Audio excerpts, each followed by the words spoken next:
Hello, my name is Andreas Schönström. I am the Deputy Mayor of Malmö with responsibility for infrastructure and services. I'm very honored to be with you today to speak about Malmö and the experiences we have on changing our mobility and infrastructure into something else than we have today.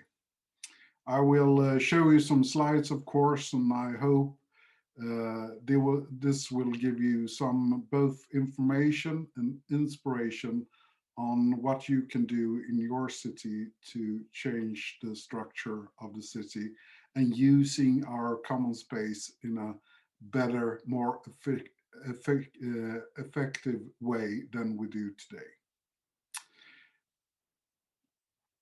Now, let's begin.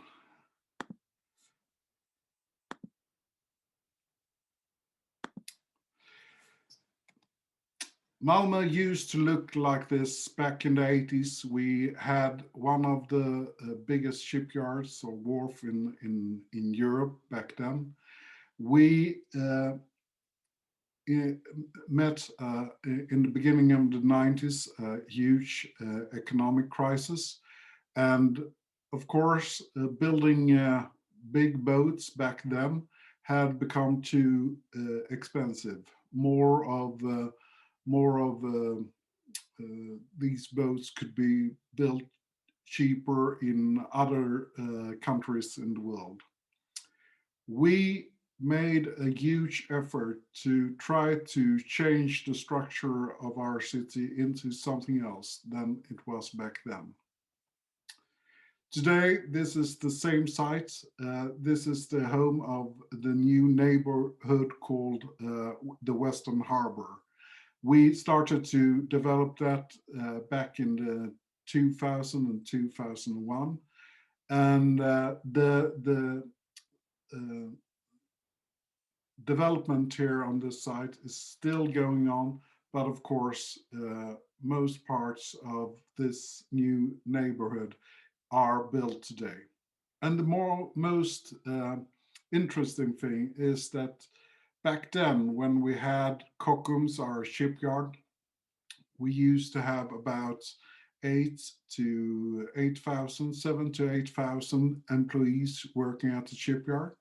Today, we have somewhere between 8,000 and 9,000 people employed in this part of the city, working on the same site where Kockums used to be. But of course, they are not employed by one company as they were back then. Nowadays, these between 8,000 and 9,000 people are employed about approximately 400 different companies instead. The future depends on space. Space are the most valuable assets a city has. But of course, it's also that assets that are most limited. This picture shows our harbor in Malmö.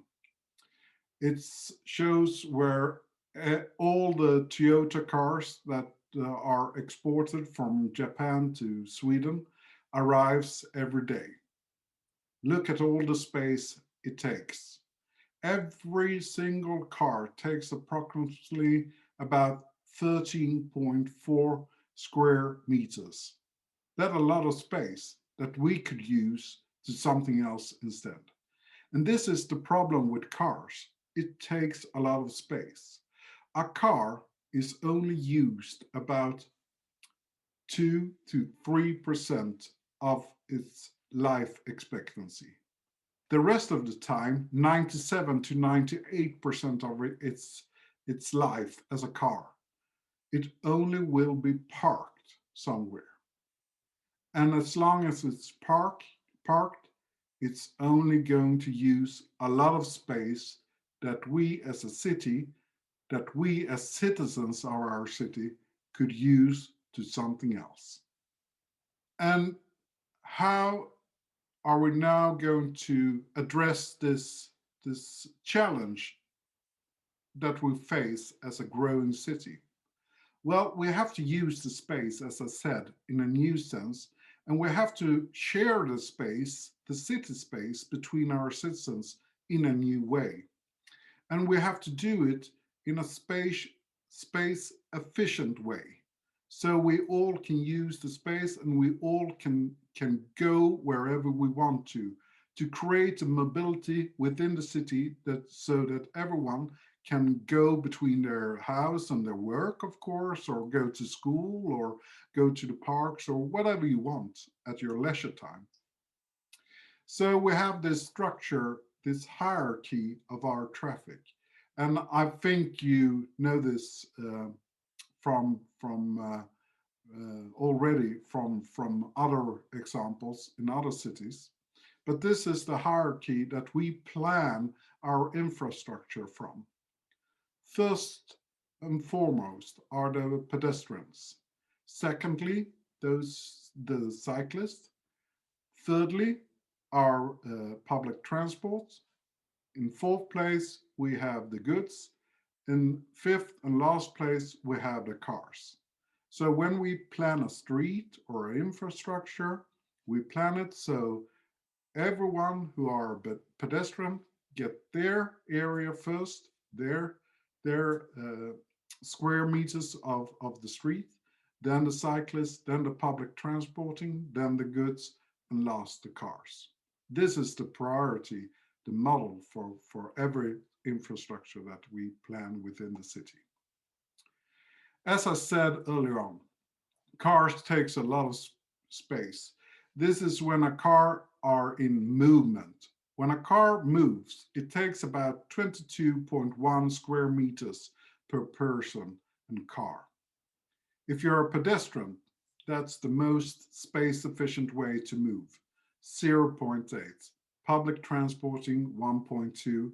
Then we have the buses 2.1 and the cyclist 9.7. The difference between a cyclist and a car, of course, is that when you park the bicycle, it only takes about 2 square meters. So it's very, very efficient in every way you look at it. We have clear goals for where we want to be in 2030, and we are already achieving a lot of those goals. In 2013, we looked at our way of moving in the city and the mobility between our citizens. That showed that about 40% took the car, about only 22% cycle every day, and 21% used public transporting. In 2030, we have the goal that at least a third will use the bicycle, a quarter will use public transporting, and a third will use the car. But actually, we are achieving these goals already now in 2021.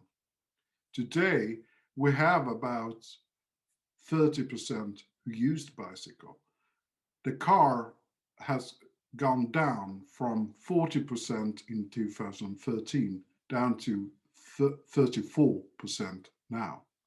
So we are achieving this by setting clear goals and making a very clear priority when we prioritize planning the infrastructure. So we are achieving this, but of course, still, there are a lot of things that we have to do. The goals are that this percentage will stay though the more people move to Malmö. So even though that people are moving in and our population growth, the parts will stay still. If we are calculating that in 2045, we will be a 500,000 city. We will have grown from 340,000 now to 500,000 citizens. But the 30% for those who use the car will stay still.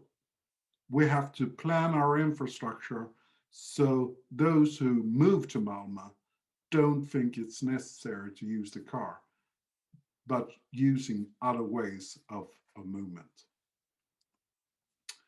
This is how we plan to have those goals broken down in different areas of the city. So for instance, where it says in the red area, number 1, in the city center, of course, we are planning our infrastructure so that many more people can go by bicycle or walk or use public transporting compared to car.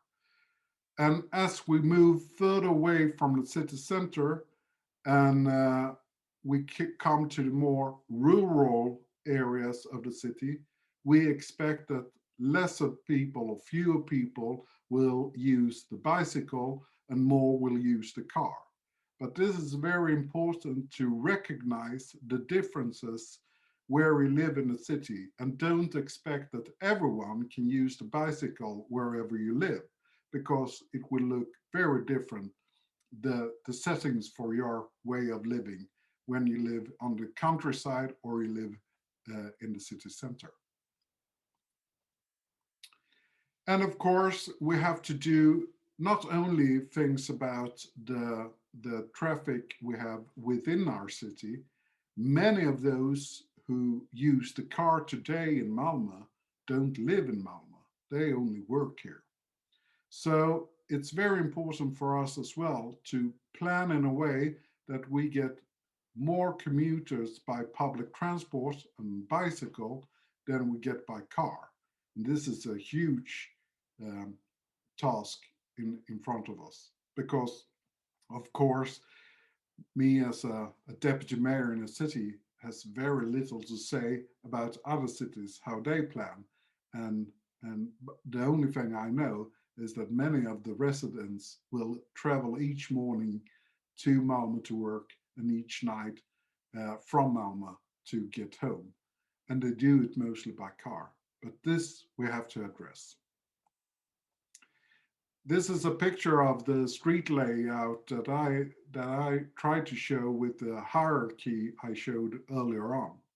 You can see here on when we plan a street and the street layout, it's very important to first get the areas for the pedestrians and the bicycles.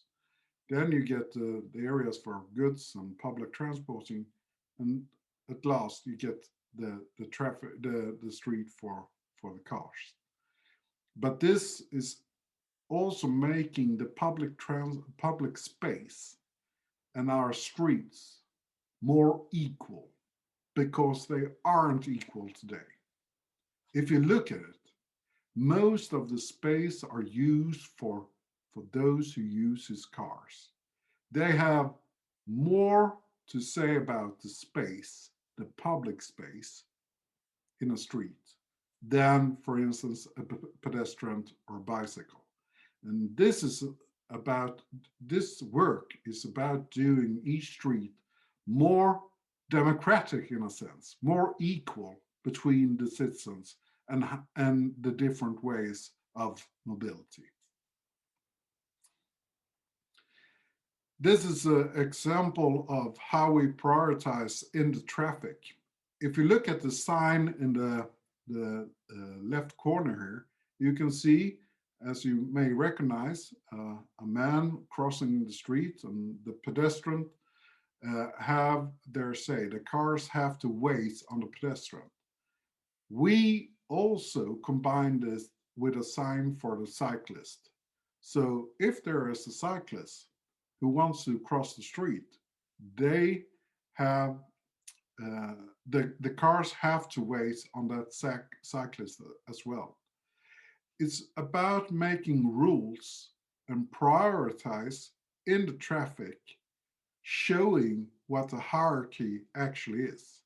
The cars have to wait on the cyclists and pedestrians.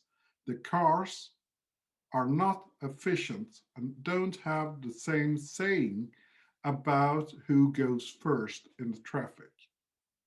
It's about making a privilege for those who cycle and those who walk compared to those who use a car. Malmö, as I said earlier on, we are achieving a lot of those goals that we already set up. Today we have about 500 kilometers, or actually 520 kilometers of bicycle lanes. About 1/3 of every journey is done by bike today, and about 2.3 bicycles. Every household owns about 2.3 bicycles today. And this was not easy, but we achieved it by prioritizing cyclists at stoplights and road crossing. We invested a lot of money in bicycle lanes today. In Sweden, it works like this, that if you want to build a house, you have to, as a developer, also invest in the streets and the pedestrian areas surrounding that house. So many of those developers who's built house today in Malmö has also had also made an investment in bicycle lanes and pedestrian areas surrounding their house.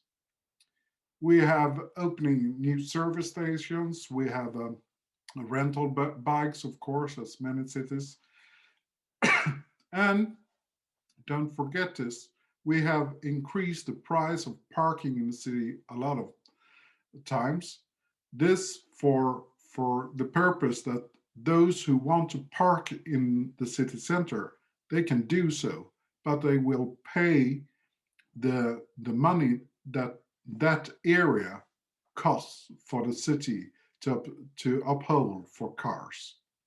As I said earlier on, a car in average take about 13.4 square meters when it's parked, and the drivers need to pay for that space.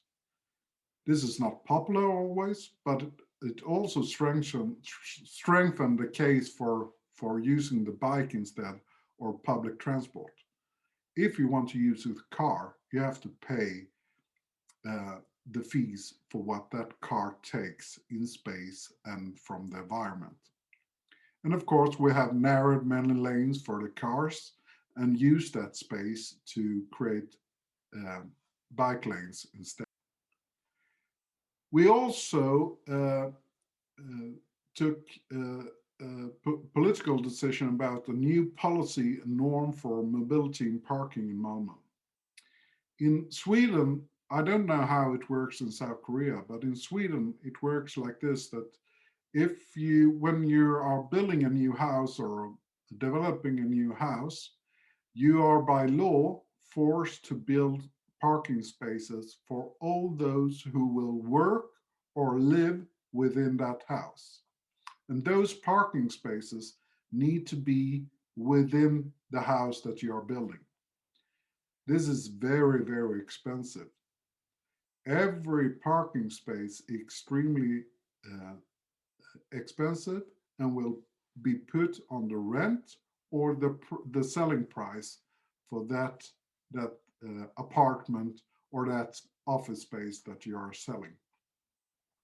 So we created a new norm in Malmö.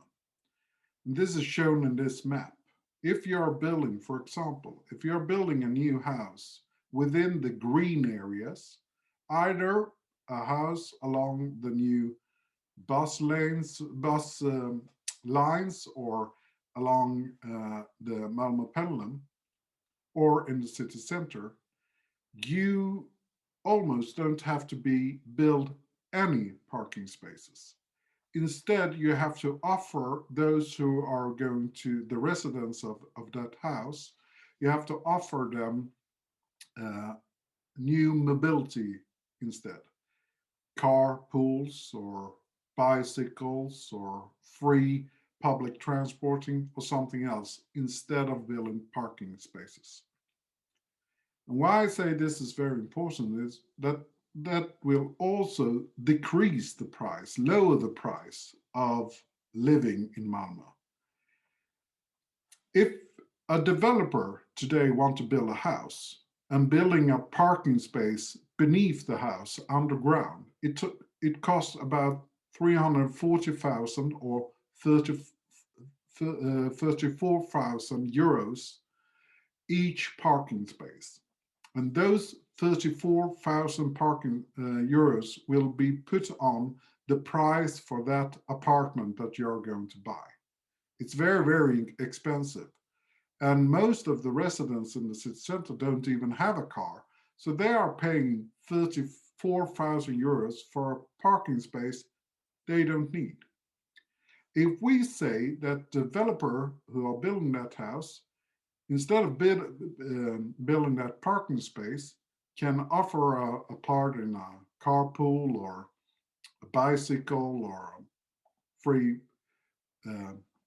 public transporting for those residents they have, the price of each apartment will become 34,000 euros cheaper.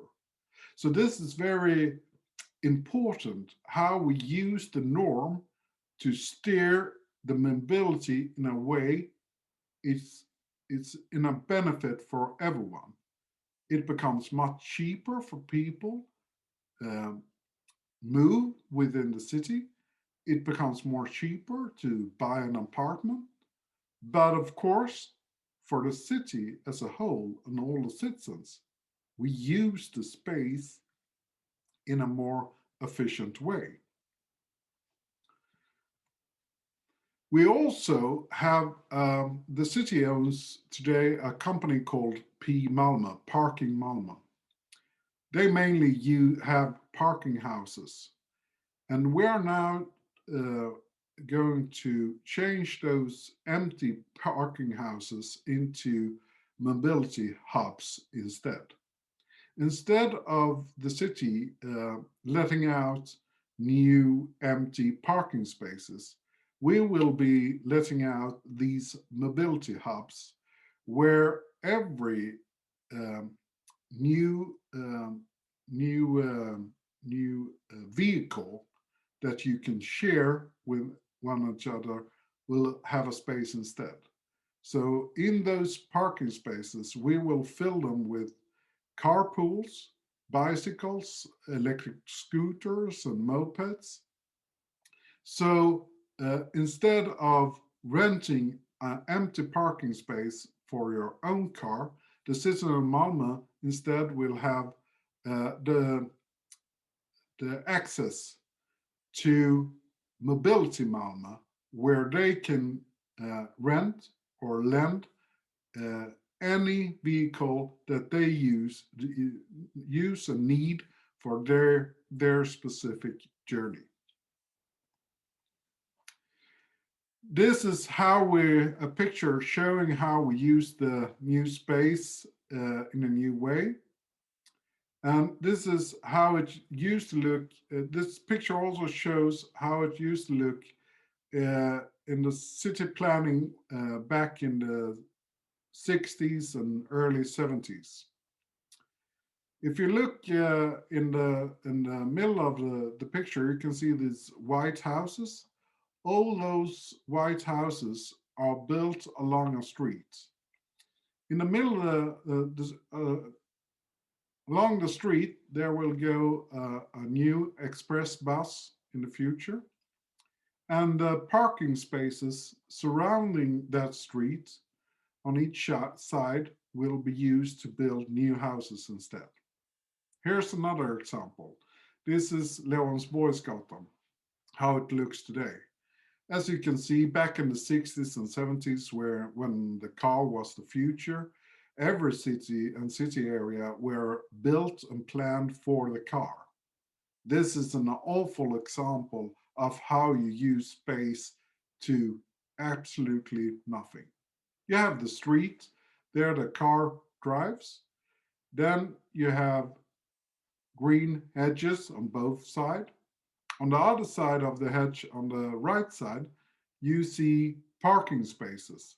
And there's another street going parallel to this street, the main street. And the other street are only used for accessing those parking spaces. And I always ask people when they see this photography if they think that people living on the one side of the street know people who are living on the other side of the street. I don't think so, because it's so far apart between the houses, and there's nowhere along the street where people can actually meet one another. So it becomes a very distant and very bad example of city planning. Only plan for a car, only plan for passing by the living areas, never for people to meet. In the future, the same street will be looking like this. We take away the parking spaces, putting the cars preferably in garages instead. Use the space to build new houses, new offices, new living. We have a clear space for the pedestrians, for the bicycle lanes, for the public transport to go in the middle of the street. And of course, we have the crossings there where the people from each side of the street can meet one another, either by the bus stop or perhaps by some of the shops or working spaces on either side of the street. The same space, but used in a more sensible way than today. This is another example from Rosengård Center. As you see, it's an odyssey of asphalt and concrete. This is how it looks today, planned for the car. Tomorrow, hopefully it will look like this. Exactly the same street, the same place. We take away the huge space that were built for the cars, lowering everything to one on the ground floor. So everyone moves in the same level. The space are used for building new houses and new workplaces, and of course for people to either go by bicycle or walk or something else. The things that they couldn't do were in the old with the old city planning. And of course, this is a very good example. This is the neighbor to the Western Harbor, as I showed in the beginning. This will be called New Harbor. And we have the central station in the north of the picture. The rest of the space will hopefully look like this in the future. This will be a very dense area, living area, planned mainly for public transports and bicycles, not for your own car, with workplaces closest to the train station. And as further we come from the train station, a more of private living houses and so on will take over. And as you see, the bridges here are narrow. That's because they are mainly for bicycles and public transport, not for cars. We move away the cars, and in the summer month, we on the same street have this walking area where you can walk or you can bicycle.